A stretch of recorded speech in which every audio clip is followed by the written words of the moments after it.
For many centuries, the brain was only understood by what we could observe from outside the body. The Greeks and other ancients, while curious about the spirit, that part of us that sparks thought and action, were unable to develop their theories from actual observation. During the Renaissance, inquisitive types such as Leonardo da Vinci performed autopsies to discover the various parts of the body, including the brain.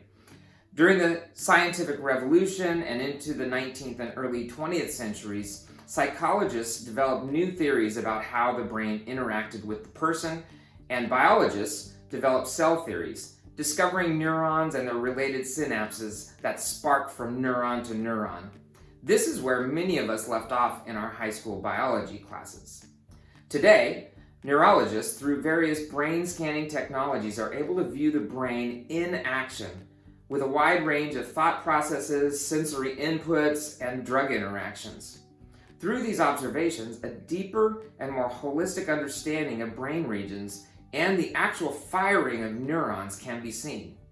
In his book, The Talent Code, Daniel Coyle highlights recent discoveries about a substance in the brain known as myelin. Myelin is a fatty substance that wraps itself around our neurons. Look at this wire. Think of it as a single neuron in your brain. The bare wire at the ends are like those dendrites that at the end of neurons you saw diagrammed in your high school biology book. What wasn't understood at the time is how closely this wire metaphor modeled the biological reality. Just as these bare wires are virtually useless without the black rubber coating, that fatty coating of myelin insulates the transmission of messages through your neurons. What we have called muscle memory in sports and mastery of knowledge in academics is more accurately insulated circuits of neurons through which messages flow more efficiently and effectively. It is this efficient and effective flow that gets us those split-second improvements that lead to record-breaking performance, academic genius, and groundbreaking inventions. What it also means is that we all possess the ability to grow our neural circuitry.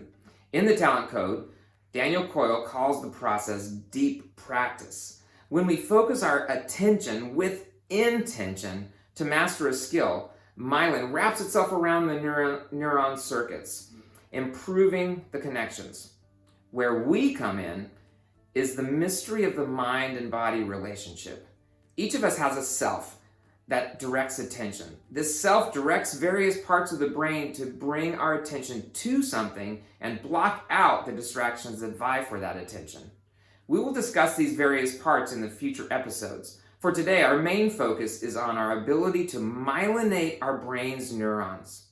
Your brain and nervous system is a growing organism, and myelin is waiting for you to direct its circuitry.